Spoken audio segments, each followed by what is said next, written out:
Hi fam, back for another video.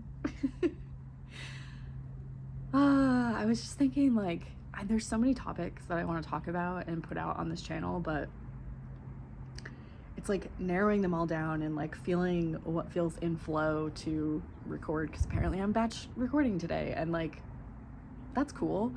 It's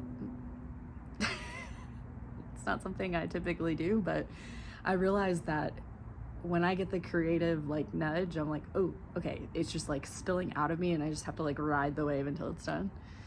And this episode's gonna be about grief, because it's been a topic that I have, number one, been fully immersed in for the last year and a half, but also just something that I'm really pretty well versed in, I would say. I'm burping like crazy. And just something that I feel like isn't talked about enough. And where do I even start with grief? It's not only grieving other people, but grieving the loss of ourselves, or the change of an identity, or the loss of an identity, or whatever the case is, right? It's like grieving old parts of us or old pieces of us. And I just made a video about transitions. I'm not sure what order these are all going to go out. They might just go out exactly as I recorded them. Seems like there's a flow to it for some sort of reason, but grief is also a transition that I did not touch on in that episode. And I have experienced grief firsthand a lot. I think a lot of us have, but we don't talk about it because it hurts to talk about. Grief comes in many stages, and I'm not going to sit here and get into all the stages just because I don't feel like that's really the purpose of why I'm talking about this, but just to raise awareness that it's normal to feel grief, and that is the beauty of evolution, right? Is grief. And being able, like, there's such a duality. I will never forget. So I've lost quite a few people in the last probably 10 years that were close to me in some sort of capacity. And it's interesting because every death changed me in its own way, but there was two people in particular, my great-grandma and John, who both, 234 again, I've seen 234 literally in every video today. But my great-grandma and John were two people that I lost in the last, my great-grandma passed in 2017, John passed in 2024. And both of those deaths were so impactful for me and my growth and my path forward. And John's was the most recent, obviously being in 2024. And I always say, like, the day that I found out he died, because he died on October 15th, and I didn't find out until the 18th that he had died, even though there were many things that happened in between that obviously like alluded to him being on the other side. And that one hit me the hardest. Like, that day that I found out that he died, I was like, I have said since that day, like, the day that I found out he died was the day that I died. And I say that not in like a morbid way, just like literally the day that I found out he died, I was like, there was a whole identity. Like, if you could ever experience death while still in your same physical body, but not going through a physical, my heart stopped beating kind of death, if you know, you know. It's like when people have near-death experiences, like, that's almost like what it feels like, except I feel like I died. Because it was the death of a whole identity, it was the death of a whole story, it was the death of everything. Like, I thought I was meant to be with this man for the rest of my life. I thought he was gonna have my children. I thought we were gonna get married. It was this whole big thing, and him and I have spent lifetimes together, and there was so much that evolved from that. But it truly shattered my fucking world, and I was literally living by myself in Colorado when all of this happened. And so, like, yes, I did have some support, thankfully, but a lot of it was a solo journey, and I know that that was for a reason. He literally, his death and everything, like, up-leveled so many of my gifts, and I am so grateful for that time in my life. Now I can look back on it over a year later and be like, holy shit. so much has changed. Like this time last year, I had just started doing mediumships on live TikTok. And it's so funny, a year later, I'm like, yeah, I can do it. But like, I don't feel like I need to push it or force it the way that I used to.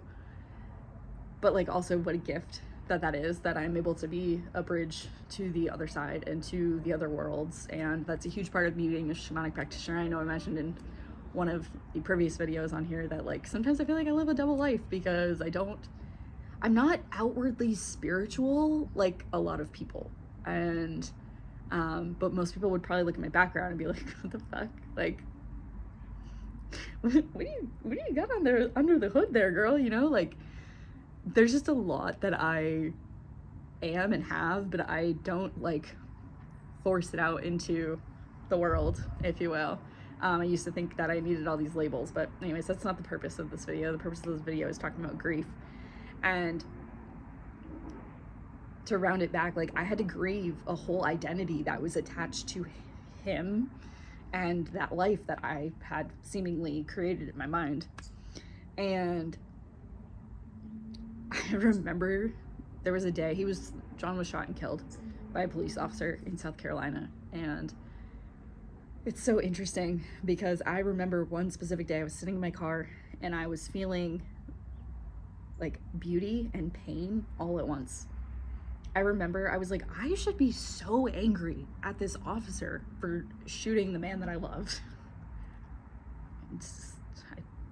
Like, I say all of this like so lightheartedly or however you want to say it, and you're like, Linz, how the fuck are you laughing? Like, I've been through so much that like you just get to a point where you're like, holy fuck, I just have to like laugh about this. Like you get to a point where you're just like, holy shit, this is the human experience. Like, this is how fucking in depth that it goes. Like, what fucking roller coaster did I sign up for, y'all?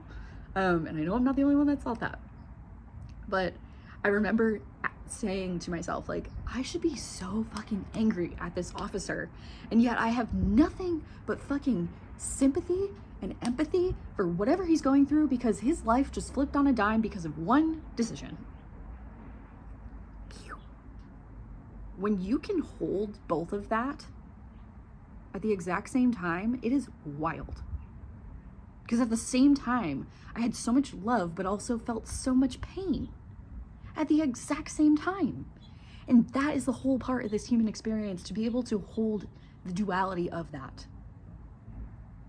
It's so funny, there's a bird that just landed right in front of me, and I know it's definitely a sign. Just, thank you, whoever you are, even though it kind of feels like Jay. And so yes, I was not only grieving a physical person, but I was also grieving this identity, right? It was the same thing when my gram died, or my great grandma, I should say. Like, she passed away and I felt like my world shattered. This was back in 2017. I was in the final months of nursing school and she passed away on my then husband's birthday. And I was like, holy shit, like my world got rocked. That was a full circle moment because she took care of me from 6 weeks as an infant up until I went to high school, and then I literally took care of her on her deathbed. And as someone who I literally had like such a bond with, more than any other, you know, grandchild, if you will, it rocked my fucking world. And I feel like there was a part of me that died the day that she died too. And it's funny because it's like the masculine and the feminine, and so like I've gone through this whole death rebirth cycle, if you will, in the last 10 years. And I will say John's death rocked me the hardest, the longest. I spent majority of 2024 in the grief hole, stirring with, your mind will do so many crazy things when you are in grief. It is wild what you will experience. Like stories that seemingly feel real, but they're not, illusion, distortion, like there are so many things that can happen. And when you get to the other side of it, you're like, holy, that was a mind fuck. Like, and who knows if any of it is real. I had a reading in March of last year, and my the person who did the reading for me told me that John was coming back as a walk-in, meaning that that soul, right, can walk back into another body, meaning that like that person's soul can leave and his soul can enter into that body. Hopefully that makes sense. If you get it, you get it. Whether or not that's actually real, I don't know. There are so many things. There's things that I can say I'm sure of, but so much has happened in the last year that I'm like, he could be coming back in as my kid for all I know. I've been told that too. Like, it's all about remembering, and I feel like grief brings us back to remembering who we truly are. And that so many things can happen, and to not be attached to one specific thing. Because yeah, there are moments where I still find myself like, I mean, that could be true. But until it happens, I won't know. And even if it does happen, I might still not know. You don't need to logic everything. And grief, when you don't have, especially when you don't have closure with someone, and it's very sudden and unexpected, like, there's so much that comes with that, because your mind is trying to get closure and grasp onto anything that it can. And for those of you that may not know, I'm a shamanic practitioner, and I specialize also in a process called psychopomp, which is helping souls cross from a place where their soul is stuck over to the light. And a lot of times this happens when there's a traumatic accident, or like a car accident, we'll say, and the soul gets ejected from the body too quickly and doesn't make it over to the light. And I've had so many people find me over the last year, and mainly through my lives, but they've found me and they're like, I've gone to several mediums over the last 20 years and like nobody's been able to contact this person. And I go to the site of the accident, and sure enough, their soul is stuck, and I help them cross over, and they go to the light, and then we do a reading a little while later once the soul gets settled. And it's just such a mind-blowing experience that also helps with grief. Like, I don't discount mediums or mediumship or anything like that. I definitely like don't fully resonate with that term anymore, because I am more advanced in terms of like the gifts that I have, which is not ego. This is literally just going based off of like what I know and remember. And not to say other people don't have these gifts, but because I know that there are people, but it's not talked about enough. And a huge part of psychopomp is the grief and death and dying process, which also as a nurse, I am also well versed in. So it's very layered. But I've had so many beautiful experiences that have come from psychopomp. Like, there's one in particular that just sticks out so much. This woman found me through my lives, and her best friend had passed away in a tragic car accident. She just happens to find the one live that I'm on after not being on live for several months. And sure enough, her friend is stuck at the site of the accident, and I help her cross over, and then we do a reading with her, and she unfortunately had left behind several children. And this woman that had contacted me, she had asked me, can she give you details on where this specific key is for this particular thing so that we can adopt the kids. And she showed me exactly where the key was, like very, like specifically box, necklace, envelope, like all these things. And sure enough, that's where the key was. And I truly believe that in that moment, there was a huge piece of like love and grief and so many things that were unlocked in that moment, because that wasn't just helping one person. That was like a multi-chain event. And I share all of this because I feel like our grief and through the loss of ourselves and others, we not only find ourselves, but we're able to help others in the process. And I've had so many beautiful experiences. I could go on and on, but for the sake of this video, we'll just keep it like this, because truly, I've seen other people who have gone through grief of losing someone, and then a year later, they're now helping someone else who just experienced the same thing. And really, again, going back to, we are all mirrors. These are all just projections of us, and we're able to help that person, which in return helps that version of us in that time and place and whatever the case is. Hopefully that makes sense. But I just want you to know that if you are someone who has experienced a lot of grief, or if you've died and been rebirthed as many times as I probably have, you've probably been through the ringer. But just know that there's a purpose to all of it, and ultimately it's to come back to love and to bring us closer to ourselves. And that really, grief doesn't have to be this heavy thing. It really is meant to be a celebration. A friend and I were talking about this earlier today, that you know, we grieve the loss of someone, but really it's such a celebration that they get to return to love, and that they don't carry all of that weight or karma or whatever it was that they were holding while they were here.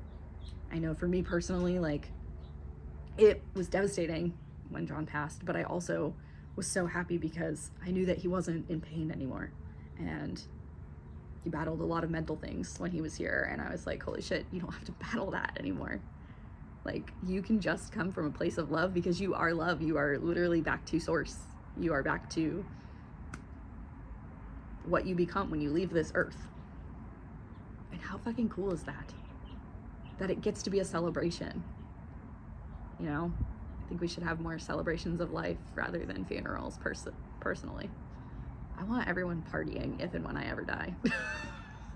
I don't anticipate it to be anytime soon, but like, I want people dancing to good music. Like, fuck, I want it to be a celebration. Fuck, I kind of want to be there before it happens.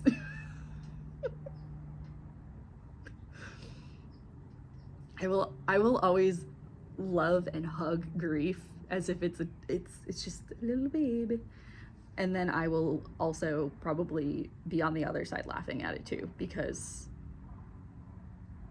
laughter is the one thing that's like carried me through this whole journey of grieving past pieces of past versions of myself, past identities, people that I have loved. Like, laughter is the best kind of medicine. And I know that sometimes, especially if grief is fresh for you or loss is fresh for you, like, sometimes laughter is a hard place to get to, but it truly is such a game changer.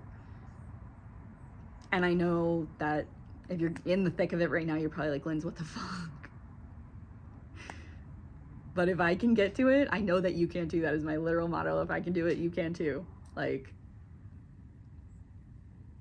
and just know that everything happens for a reason. Like, there is a divine purpose to everything, and you're never alone, no matter where you're at on your journey. And just know that grief is part of the process. Death is part of the process, whether you're still in a physical body or whether someone passed on. It's all part of the beautiful life cycle that I have tattooed on me. Anyways, I think that's it for this message. Just know that you're never alone. And I'm sending you so much love wherever you're at on your journey. Yeah. I love you so much. And I'll see you on the next one.